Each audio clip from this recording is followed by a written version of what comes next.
Welcome to the Hunt Fish Travel podcast, the first and longest running female hosted hunting podcast. She's got a touch of buck fever. It's hot coffee at 5 a.m. and cold beer at 5 p.m. Soggy sandwiches and a drop time. But first, she's helping you navigate your trip of a lifetime. And now, here's your hostess, Carrie Zilka. Welcome to the Hunt Fish Travel podcast. I am your hostess, Carrie Zilka. This week we're talking to Tom Indrebo about hunting big bucks. Be sure to subscribe to the podcast on iTunes or Stitcher. If you're crunched for time, I recommend Stitcher Radio. It has a nifty play at a 2x speed option. Super handy for when you want to listen to a 40-minute episode, but you only have a 20-minute drive to work. Don't forget to tell all your friends about the show. It means the world to me when you help me get the word out. The easiest place to share it, as well as the show notes for this episode, can be found at the website HuntFishTravel.net under the show tab. Or the direct link is www.cz.net/EP143. This episode is brought to you by Real Avid. If you're looking for my favorite shotgun tool, check it out at realavid.com. It's also brought to you by Cryptic. Cryptic Outdoors has probably one of the best outdoor women's camo lines that I've ever seen. I recently got a few items and I put them on, and number one, it's like butter. It feels like it's so soft and quiet. It fits perfectly, and as a woman, that's pretty important. I'm really excited to get out this weekend for opening day and give it a shot.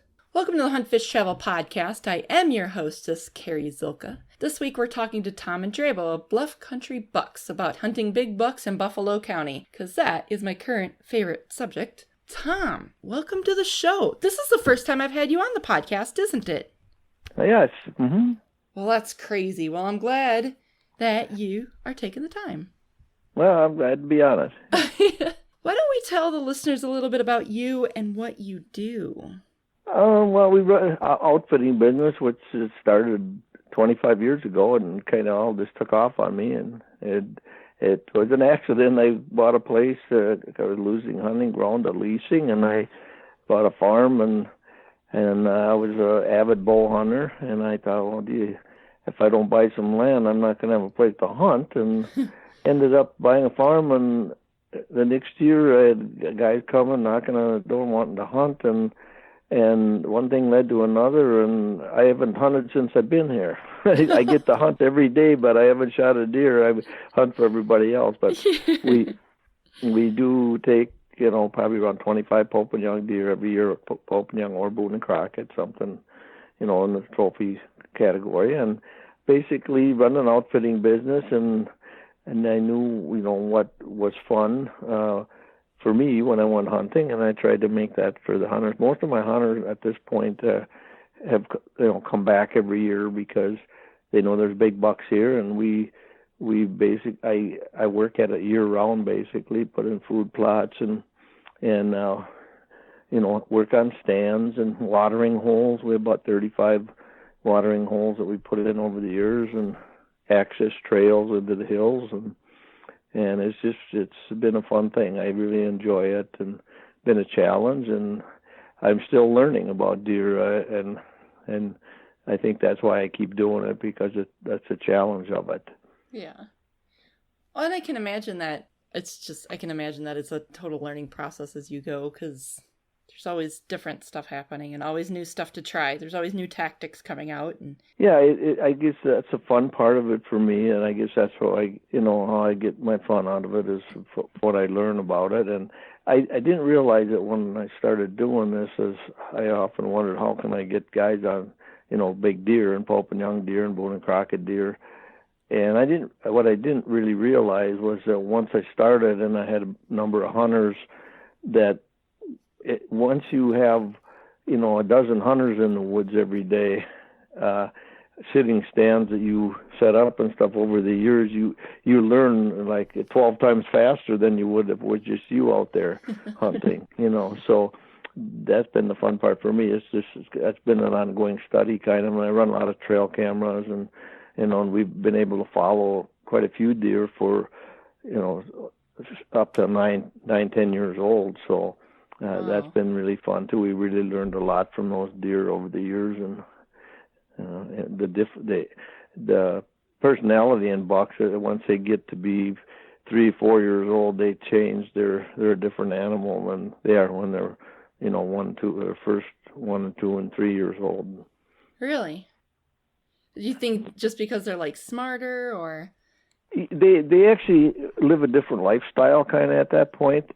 Yeah, I guess maybe you could say it's a learned experience. I don't know, but they actually become more as the season changes. Our season in Wisconsin here opens in September, mid-September.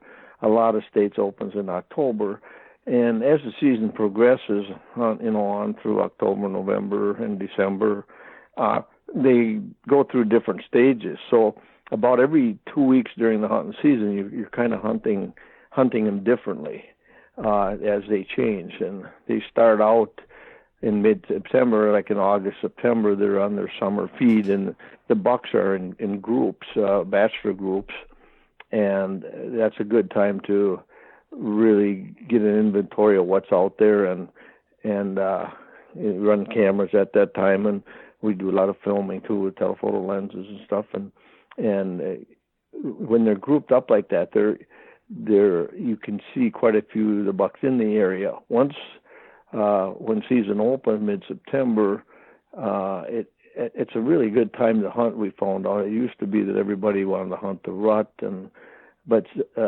September is a very good time to hunt because they are concentrated in small areas. They don't move very far. They just bed, get up and eat and lay down, so they're right close to food sources. About the 1st of October, they split up and they leave those food sources and they move into what I call their security areas, which is their home cover where they have found over the years. And the older bucks they move back into that around the 1st of October, become loners, and then just lay up and mostly move at night. There's only a couple windows in October where those big ones come out, but the younger bucks go through a different transition at that time. They actually chase. What happens is some of the older does cycle about the middle of October, and it seems like over the experience over the years, the older bucks will hook up with those does that he has for several years before that, and she leaves scent in an area. Well, then the rest of October, the younger bucks smell that, and they just start digging up that area and making scrapes and rubs, and that's how hub scrapes develop, where there's quite a few bucks working in a certain area where they almost get to be like trails in there, like spokes of a wheel, because they use it so much. But the older bucks, once they hook up with that doe, when she initiates that area, and she might, I've found over the years that some areas they'll come back year after year, but there's no sign there until the night that she comes in there. And I've actually watched them come in and drive their fawns off, actually knock them right on the ground and get on their back feet and drive them away from them, and then urinate in the scrape, and then the big one hooks up with her, but he never comes back there till almost the end of October. In the meantime, all the younger bucks scent that and come in there and keep working it up. So that's when you're hunting, you see a lot of sign in an area, a lot of scrapes and stuff, and most hunters get pretty excited over that because in October, big black fresh scrapes and numbers of them, in especially primary scrape areas, there is a lot of bucks using that, but they're younger bucks. The older bucks are still laying up, and they make one trip about through there later in October, on the average probably around the 28th, and they'll downwind those areas that those younger bucks have worked up, and then they'll go past it, come back, and then if everything seems right, they'll go into it and they'll actually work the scrapes. And they usually one day they'll take a day and they'll make a route from one ridge to the next and check all those areas that they're going to use the following week once they get in the 1st of November and the rut kicks in. Then they actually use those scrapes. When they leave the first doe, they get right back on that route and they come in and downwind those scrapes that they'd worked up a week before. And see if estrus doe has been there or whatever. If they don't find one, they just move on to the next one and do the same thing. So the older bucks are very deliberate, and there's very small windows that you have an opportunity to take a big buck. You can shoot younger bucks just about every day, especially during September, October, and even November. But most of the hunters that come here, see bucks and have opportunities of bucks every day. Most of them just like hunting and choose to try to get a bigger buck than they've shot before. So that's kind of the fun part about it. So they're passing up a lot of deer when they are hunting. So, okay, I have like 9,000 questions now. So because you just dumped a whole lot of information that I'm like, oh yeah, that makes sense. Oh yeah, that makes sense. Okay, so really you do have a small window to take that big buck. So question number one, where are those bucks then? Where are they hanging out, do you think, through most of October until about the 28th? Are they mostly nocturnal then, or are they just like... Yes, I followed quite a few of them and run cameras and stuff, and follow them from year to year. And they have a spot that it's their safety spot where they lay, and they can... Here we have big bluff country and they'll lay out on maybe a little plateau or something where they can see around all below them, and it's all thick brush and and timber behind them. So there's really no way to approach them. They come out. I've followed some of them, got them on camera every single night in the same spot where they've come out to feed, and they're only coming out through the thick stuff about 50 yards from where they're laying, and they don't travel a very big distance at that time. They're real homebodies, and they actually come out and feed probably an hour after dark, and then about midnight or so they'll go to one of the ponds that's close by and spend maybe 2 to 3 hours around that. And then by probably 3 to 4 o'clock in the morning, they're back in their security spot bedded again. So at that time they're hard to get. There's no way to get to them without bumping them, and they have escape routes that they go, and you might not ever even see them or whatever. But sometimes you can find those bedrooms, so to speak, or safety spots they lay in early in the year when all the leaves are off, like about turkey hunting time or something. I do a lot of scouting then, and you can find those spots and kind of see where they come in and go out of those spots, and you're on a real big buck or an older deer. Those windows are, I would say that the one day, and it's usually right around the October 26th. It seems like where they're on the feet moving, and actually. How I caught on to that with a lot of the world-class bucks that have been hit by cars in Illinois and Minnesota and different states were hit on the 26th about 1 o'clock in the afternoon, midday, and I thought, that's kind of a coincidence. And over the years, I used to keep records on all that stuff on big bucks, and there was kind of a window there where the bigger ones were moving at that time, and I was wondering why, really, and then it started to make sense after years of really, studying them. And would it make sense then to find? So say you have a new hunter coming in.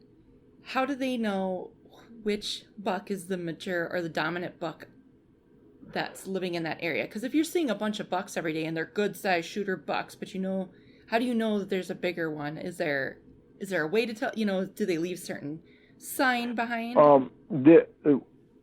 If you look at the season, I'll say one other thing here, that a lot of the bucks, if the guy's, running cameras on their properties, like throughout the summer and into the fall, all the bucks the majority of bucks, I would say 90% of them or more, that you would film in a bachelor group in the summer, come October, they might not be on your property. They might be 1 to 3 miles away, because when they break up and split up and return back to their home area, then they move there. They move out. So where you get those bucks on and are seeing them in the summer, they're relocating about October 1st, and so that's part of it. But then for a big buck, what will happen is that the bigger bucks are very much homebodies throughout October. Once the rut starts in November, then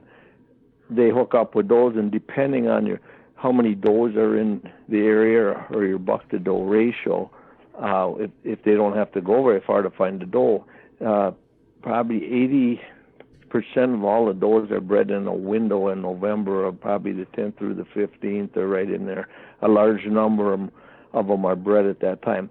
When it gets toward the end of that breeding time, where most of them have been bred already, there's only a few coming in, then those bucks are more vulnerable because the big bucks, they're on their feet, and they'll move 6 to 8 miles in a night, and they'll return back to their home area.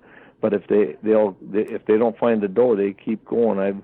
I've been able to follow some that I had on my camera and saw them at 4:00 in the afternoon right on my farm here, and had a friend shoot one 6 miles north of here the next day at 3:30 in the afternoon. Oh, and that was just before Thanksgiving, and the rut was just about winding down, and there wasn't a lot of does that were coming in anymore. So he just took off and he was going looking, so he just kept moving but that's a pretty common deal. So a bigger buck is probably more vulnerable toward the end of the rut. Okay. That's what I was just going to ask, if you thought that it would be better if you're really going after the dominant buck, the big one, probably have more of a chance towards the end of the rut than in the beginning. Do you think for a big buck? And the other thing is, if most people have a farm they hunt or a hunting spot that they hunt on, that's a time when a buck could come from miles away and show up on your farm. So you could just get lucky. Or in October, he's not going to show up there. He's going to be locked down in his home cover area. So then do you recommend, say you have a hunter who wants to take one doe and one buck in a year. Would you suggest they hunt the does earlier in the season or hunt the does later in the season? Well, it depends on what area they're in. It varies so much as the numbers of deer in areas. And, here there's a lot of deer, so it doesn't matter too much. Depending on if he doesn't have a lot of does on his property where he hunts, then I would try for that buck and use the rut and the doe to bring them to you, and then maybe harvest her later. If you have a lot of deer in the area, then it wouldn't hurt to take one early either. But I always look at it like that's really your bait for bringing in your deer when the rut kicks in. Sure, and you're just shooting yourself in the foot if you take her out of there, and then he's going to go somewhere else to find one. Yeah, that makes sense. So if the dominant doe in the area is really setting the stage and she's creating those hub scrapes, say you're not hunting a farm, say you're hunting public land, or property, you're new to the property, would it make sense to find those doe bedding areas and set up near the bedding areas? It depends on the time of year that you're hunting it. Early in the year, it would be food sources. Okay. And those does are going to be on those food sources, whatever is the prominent feed. And really, it's pretty, pronounced as to, like in Wisconsin here, in our area here, there's a lot of farm fields. So there's alfalfa, and there's clover and chicory, and there's soybeans and corn are the stable crops. So that's what most people are planting for cash crops. So there's a lot of soybeans or corn around. They eat the corn early. The soybeans, they eat the leaves off them in August and September. They're in soybeans. And you could drive around at night, and we filmed quite a few deer in the soybean fields at night. And not after dark, but right before dark, because we'll film them with telephoto lenses, and they're in bachelor groups, and they're out feeding early in the afternoon. So you get to see a lot of deer at that time. But the soybeans that's probably the best overall crop because they feed on the leaves on them. Once the acorns fall and the apples, you can drive around one night and film 30, 40 bucks, and the next night you drive around and lucky if you see one. Yeah. And once it's like a switch goes off. But they prefer the acorns when they fall, especially white oaks. And when those things are falling, they just leave those fields. And it's just a cycle of they've been eating the leaves on the soybeans. They'll go, if you leave the soybeans standing, in the winter, that's where they're just going to bunch up in those fields because they eat the soybeans once they're mature and they harden up. But once the apples and the acorns fall, which is about this time of year right now, they just leave those fields. They'll come out and eat clover and that, but it's a secondary food source at that time. Yeah. So about the time hunting season starts, they make a move to a different food source. Okay. They still will eat alfalfa, clover, and beans, but once the beans turn yellow and freeze, or yellow up, then they leave them. So say you have a large tract of woods and fields. Say you have 200 acres, and you haven't been there all year due to work or whatever, and now it's August, and you're like, oh, I better go set some stands. What do you look for as to where you should put a stand? Well, it depends on what time their season opens. If it opens the 1st of October, you've missed the summer feed, basically the bachelor groups. So what you're looking for then, because even if it opens in September, you only got a couple weeks there, so you're gonna sit a different type of stand, 2 weeks into the season if you're hunting in September than you would, or if you just start October 1st, you're going to be hunting a different type of stand. So what I would look for, like, what happens is when these bucks relocate and leave their summer feed, which would be around the 1st of October, they move back into their security spots, so to speak, and they will mark it. They'll make rubs. And what I would do is go and scout and look for rubs, a real good rub, and that's that buck has returned there, and he marked this area, and that's where he's going to come out and feed at night and that. And you could put a camera on there and see which buck it is. There'd probably be several bucks there, but the bigger one would definitely leave some sign and mark it. So you want to look for that sign and then set up accordingly. You got to remember, he's not going to be moving in October too much in daylight hours, so he's probably going to come out there early on, somewhere between the 11th and the 13th maybe, when one of these older does is going to cycle. That's the only time he's going to probably come out a half hour before light or so. So you, as far as setting a stand there and hunting that particular buck, you're going to see other bucks, and you probably could shoot a buck there almost every night. Another thing that where is a factor in that is once you set up a stand and stuff, and this is a big thing. A lot of guys I see that come hunting here always a question, well, this stand's overhunted, or you're bumping that deer out of there, or whatever. You can bump those deer out of there, if you're hunting that stand every night, and of course what happens is you go set up along the edge or something where they're feeding on beans or alfalfa or whatever. When they come out right about dark, and usually the younger ones will come out first, and then the big one might show up right at dark. But then you got to get down out of your stand and walk across the field and bump them all out of there. If you do that repeatedly, they're not going to come out there till after dark. So the best thing to do there, if you're going to hunt it, don't hunt it every night, but if you're going to hunt it a few times, if you could have a friend or something, or somebody come and pick you up and drive into the field with a vehicle, mm-hmm. and come and run the deer off the field before you get out. Okay, so that they associate the car and not you. Yeah. Okay. Yeah. So that brings up a good point as far as, say, hunting stand pressure. Now, I know there's two different camps. There's the camp that's like, well, you can't kill it if you're not there, and you have a very small window, like you were saying. So hunt the stand, but like you said, just be careful about coming in and out.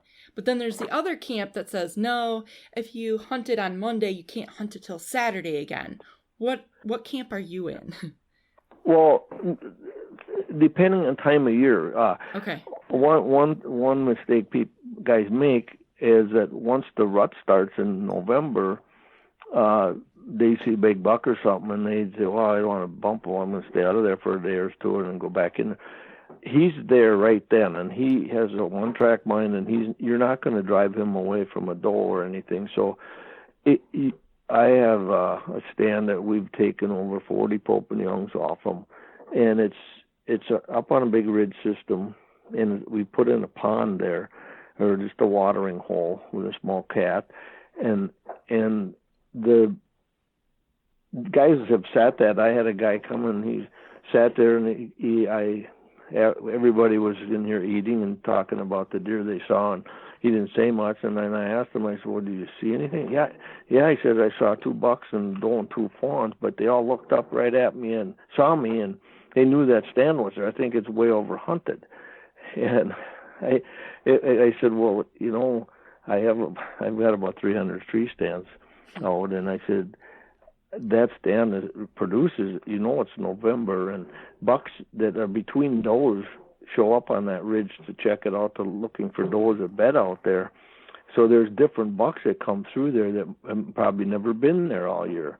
And I said that you can overhunt a stand early in the year, maybe in October or something, but in November, I want a guy in that stand every day, because we've had the 2 days that we took 3 Pope and Youngs on that stand, and it's like that's incredible when you think about it. But it's different bucks coming into this big ridge system looking for does, and invariably they're running. They're not looking for food. They don't eat. They run off about 40, 50 pounds, but they got a drink, so they go to that pond, and it's just a magnet for them. But you can't. You're really in November. You can't overhunt the stand. Excellent. That's so awesome to hear. Because there are some people who are fanatical about it. About that, yes, yeah. Awesome. So you have 300 stands. I was just going to ask you, like, is there such a thing as too many stands on a property? I'm guessing the answer is no. Here's another thing that most people don't think about is that once the rut starts, those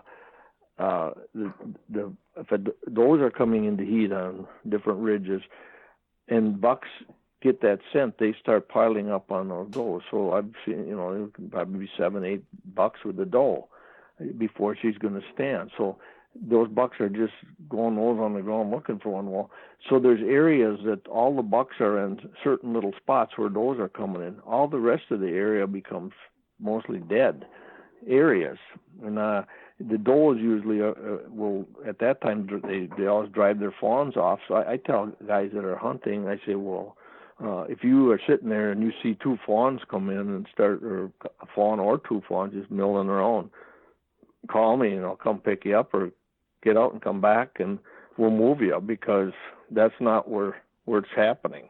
Yeah. And the other thing is, the reason I have a lot of stands out too is different times of the year, like I say, about every 2 weeks it kind of changes. So the stands that are, we said early, in 2 weeks we don't use too much. Then we move to other stands. But having that many out, if you're using them right, and the advantage of being an outfitter is if I got a dozen guys out there, invariably 1 or 2 of them are going to be in a stand where a doe is coming into heat. All those bucks are piling up on it. What I do is try to get, if that happens, I try to get every guy that I got hunting around that area real close. So I fill up the stands in a spot that are, because she's not going to move very far, and all those bucks are going to be right with her. So she might only move 50, 100 yards in any direction, and you don't know what direction she's going to go, but she's going to be right there. And that's where all the bucks are going to be. So that's how we end up taking a lot of bucks. Because the trouble is during the peak rut, when a lot of does are coming in, guys will, if it's one guy just going out on his property and he's sitting there, he's sitting in one spot and it's all happening over the hill or somewhere else. He's not seeing any deer because they're all in another little spot. So my advice there would be, if he's going to hunt during the rut, the peak rut, when the does are getting bred, I would scout. I wouldn't just go sit a stand I had up. I would walk till I bumped into some deer, and then have a stand I could set up quick and just get in close to where they are, because they're going to mill back and forth. They're not going to leave they'll spot a very big spot at all. So you can actually bump bucks in at that time, and they're not going to leave that doe. That's a good point. Do you use deer decoys, like Montana decoys? They have the doe and estrus decoy and stuff. Do you ever use them? Oh yeah. Do you? Yeah, and it's fun. That's a fun thing to do. Yeah, and you can, different times of year, different things too. And deer, like early in the year when they're in bachelor groups and feeding, basically. You could use a decoy and tickle some antlers, or if it's during the chase phase or right before that, when those bucks are probably middle of October, I've had fun, grunting in bucks. And you can a decoy or using terrain to your advantage, where if you set up right on a rise or something, and I've filmed bucks that came in below me and grunted at them, and they hear that, and they look and they study that area up there for probably 4 or 5 minutes, and then just as they turn to go, I grunt at them again, and they swing back, and they didn't see anything because I didn't have a decoy out, but I was right on the crest of a rise in the woods, and they couldn't see over the top. So as soon as they heard that grunt again, he was just turning to leave. And as I grunted, he swung back and came right in and came up, because he thought, well, maybe they're just right over the top, But if you'd had a decoy up there, he would have come in and went right away when he heard it, Do you have more success with does or buck decoys? Like, say during the rut. We'll just talk like during the rut. Well, you could use both, or even a bedded doe, or they will respond they'll come in on a buck decoy too, and they'll I've seen endless video and had it happen too, where they'll come in and just tear up the decoy, they'll just That would suck. You're like, hey, that sucker's expensive. Get away.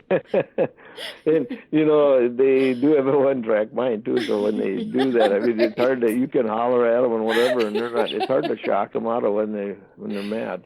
Right. They're like, screw you, blonde girl. I'm busy. That's interesting. I don't really hear a lot of people talking about decoys. And I guess maybe because most of my friends hunt public, and there's no way in hell you would catch me with a deer decoy on public, of course. But I know people who use them swear by them. Yeah. I mean, they work both ways too. I mean, I've seen them spook deer just as much as they've attracted deer. Yeah. And I have a lot of hunters that use them here. I have a lot of decoys here, and they're if they want to use one, they're available for them here. And I just tell them that they can work to your advantage, or they can spook deer too. And we over the years we've videotaped them coming into decoys, or decoy spooking them too. Yeah. Or just depends on the deer. Yeah, and it's the whole. I had one. I think Greg Miller one time was hunting there in the woods. We were rattling deer in across the valley, and when they heard the rattling and they looked, and I mean, it must have been a bigger buck around, because there was a bunch of deer out there feeding on the other side, and the kid come on, and they all put their tails down and turned legs and took off running, like, this other buck was going to come and beat the snot out of them, So. That's awesome. What do you think are some of the challenges that well, here's a 2-part question. What are some of the challenges that you face as an outfitter working with other people, obviously from all over the country? And what do you think are their biggest challenges? Well, what I've seen over the years is there's a lot of magazine articles and a lot of over the years I've worked with a lot of writers, and actually a lot of writers have called me on to kind of proofread some of their articles, and some of them, they're very good writers. They just haven't had the experience in the woods on certain subjects, where things that most people, a lot of guys, hunters that come here that read some of these articles, they take things in the wrong text, and it's not exactly how they believe it to be.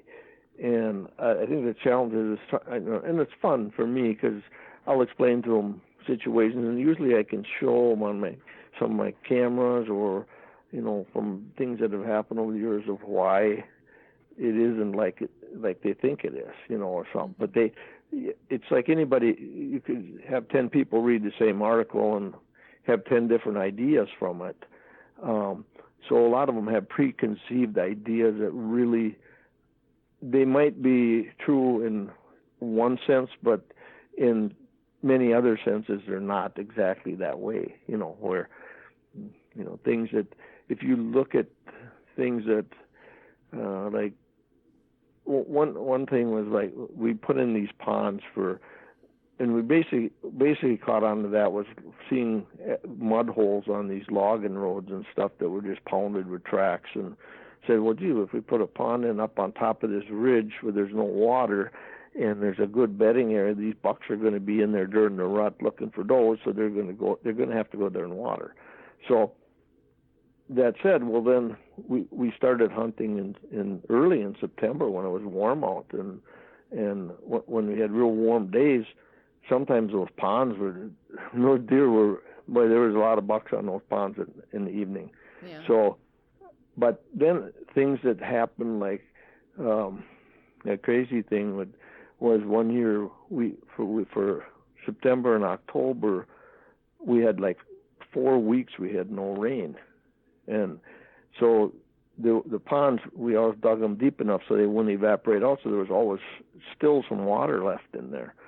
And I thought, well, man, these are going to be hot spots because it hasn't rained for 4 weeks, and they're going to go to those ponds. And we were sitting them, and we weren't having any luck. They just weren't showing up there. And I was sitting filming myself one time, and I saw these 2 bucks come in the morning, and they were right under my tree, and I was zooming in on them, and they were licking the water off the leaves, oak leaves, that water droplets. Well, then I realized that what happened was that in the mornings in September and October, it was real foggy in the mornings, and the grass is wet, till 10, 11 o'clock, and that they were getting all the moisture off of the alfalfa and the clover and stuff they were eating at night. They didn't have to go to the ponds. And so the key there was the wind, because if it would have been windy, it would have dried out those fields at night, and it wouldn't have been all that heavy dew in the morning. Oh, sure. So with no wind, it was just foggy and heavy dew in the morning, and they'd gotten all the water they needed just all night from eating, so the ponds weren't hot. But if it would have been windy, then the ponds would have been hot. Yeah, gotcha. Oh, that makes sense. So in a situation like that, so you get up in the morning and you check the temperature and the wind, and you're like, all right, there was no wind last night, so everything's wet. Then do you go and just hunt those food sources pretty heavily? Depending on time of year it is, I'll say, okay. What time of year is it?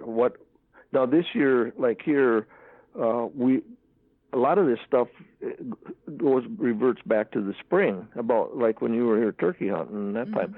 A lot of years, several years, we've had years where everything greens up real early in nice, really real nice spring, and then it'll freeze out. Well, this year here too, all our most of the apple trees froze out, and sometimes we had years where the acorns, all the buds froze off the trees, like in end of April because it was warm early, and they all budded out, and then they froze right at a key time. So then in the fall there's no apples or acorns. So then that makes a big difference in the fall of what the spring was like as to what is your food sources. So then you just always keep that in mind. What are they eating? And, what time of year is it? So, that's the key is, the feed and whether the does are going to be on that feed. And then, of course, the rut is the other factor that they're going to go where those does are. So. What is your number one tip for late season bucks? So say a bunch of them, the dominant buck in the area or whatever, the big buck has survived the rut, has survived gun season. What would be your number one tip for if you're going to chase them around Christmas? Okay, if you look on my website, there's a few on there that we've taken late like that. We took 2 nice ones in 2 days. And the key late season is cold weather and food. So cold weather drives them to food earlier. So if you got a pick cornfield or something or that they're feeding on and there's deer coming out there every night, the key temperature seems to be right around 10 degrees. And if it's 10 degrees several days in a row during the day, it's colder at night. And that makes they burn up more energy, so they're going to come out and feed earlier. So they're not going to, a lot of times if it's maybe 20 degrees during the day, they're not out there till right after dark. And they're real patternable at that time because there's only certain food sources that are left kind of if farmers have taken all their crops off and what they can scavenge on, what's left of cornfields or if you got bean fields standing or whatever. But the thing is, too, guys say, well, how can you hunt, if it's really cold? The 2 bucks we took about 4 or 5 years ago, you had them down to within an hour when they were going to be there, and within actually 20 minutes we're just running a camera on the food source where they're coming out to feed, and it was 16 below, and we went in there and actually jumped the buck off there. He was on the camera when he pulled the card when he walked in, and then just waited one night, and 2 days later went in 20 minutes early and shot him in 20 minutes. That's crazy. So it was like, cold weather is a key. And I know a lot of hunters that hunt Iowa and different states, and they go every year muzzleloader hunting late season down there. And if it's cold, they always fill up. If it's warm, they don't hardly see any deer. So the cold weather is a factor of really getting them, and probably that's the best time, your best odds of really shooting a good buck, because he's going to show up where those family groups are. You can shoot him. There's been several 200-incher shot here in Wisconsin, even years ago up by Hayward, Russ Warman, Greg Miller shot one south of Eau Claire on his sister's llama farm, and they were shot on the 13th of December, and that's the second rut, and they were both chasing yearling does. So there's a few does that come in at that time. So those big bucks show up at those food sources where those family groups are when those young buck or young does cycle at that time. It's right around the 13th or 14th of December usually. Later, it's all about feed, toward Christmas and in there and into December. So it's all food in cold weather. If it's warm, if it's 20 degrees during the day, your odds go way, way down. Okay. Well, that's good to know. So some of those years where it's unseasonably warm, it's harder to hunt. You really do have some incredible photos on your website. I mean, really nicely taken. Very nice composition. And I know does your son take all these photos? Or are you taking them? Yeah, when they shoot their deer, he does. Actually, people bring them here from all over, Iowa and all over to take photos. He shoots photos for a lot of different things. But he does it's really nice because it shows you the quality of Buffalo County. Mm-hmm. Yeah. What do you think is the attributing factor to why Buffalo County and Trempealeau County consistently produces trophy-sized bucks? It's a number of things. The rugged bluff country and steepness and inaccessibility is one factor. There's some say, the limestone stuff in, but most areas can produce big bucks like that. Here, it's a matter of they get through and they got good feed.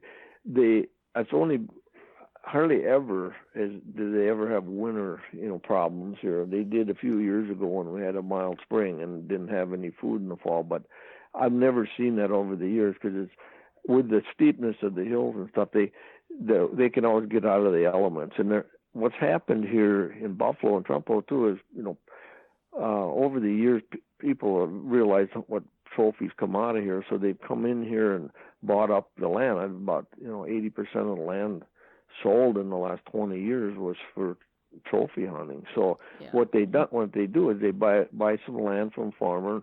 They go in and they put in plant tree plantations, and they put in ponds and food plots, and a lot of these are all farmsteads that there's apple trees all over. So there's tons of feed here, so they got good nutrition, and they can get out of the elements in the valleys and stuff in the winter. So that's a factor. And then most of them started quality deer management, so they're passing up younger bucks, and they're not shooting anything until they get some age on it too. So that's why they're here, and that's why Buffalo actually produces double the Pope and Young and Boone & Crockett, the book deer, every year in Boone & Crockett and Pope and Young record books. It doubles the place it's in second place. So it's way above anything. Yeah.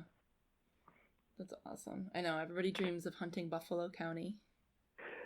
The habitat here has increased dramatically since I moved down here 25 years ago, and at that time it was a lot of pasture land and little farmsteads. All those have grown over, and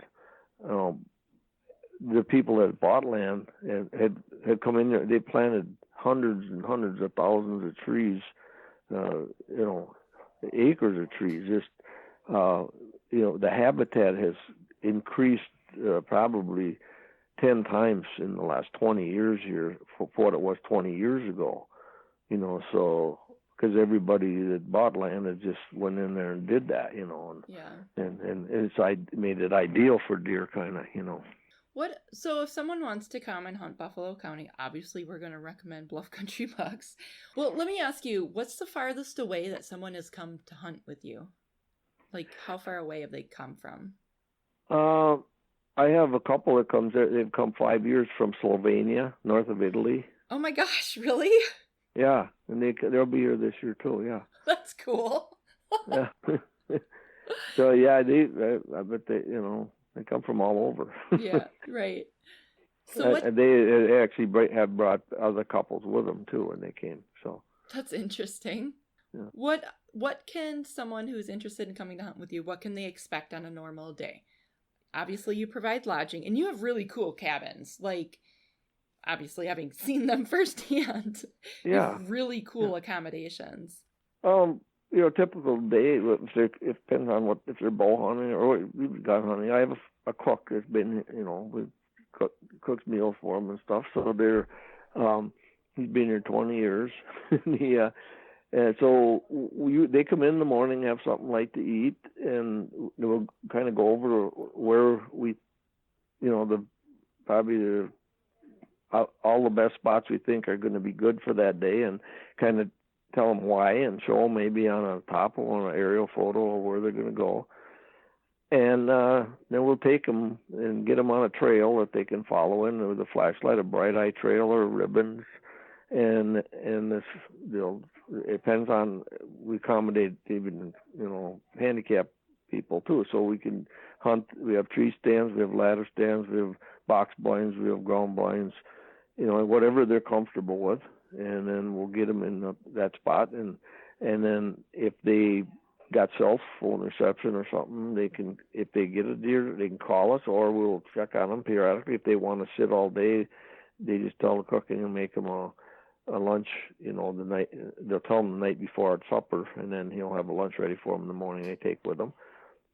If they want to come in, he has a big brunch about 11:30 or so for them. They come back at night. We pick them up after hunting and come in and have a big supper, and then everybody gets to hear everybody's story for the day, which is kind of the fun, the camaraderie, I think, is why it's been the fun and success here, and why so many people come back. It's because they've gotten to know each other over the years of hunting here, and a lot of them became real close friends, and some of them come 3-4 times a year, not in the off season.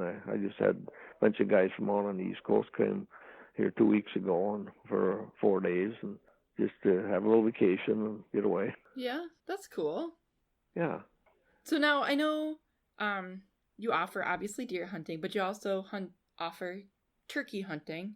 Let's talk a little bit about that. Okay, turkey hunting mostly, we used to do more hunts than we did, and of course you came turkey hunting. Mm-hmm. And I always have room for people to come turkey hunting.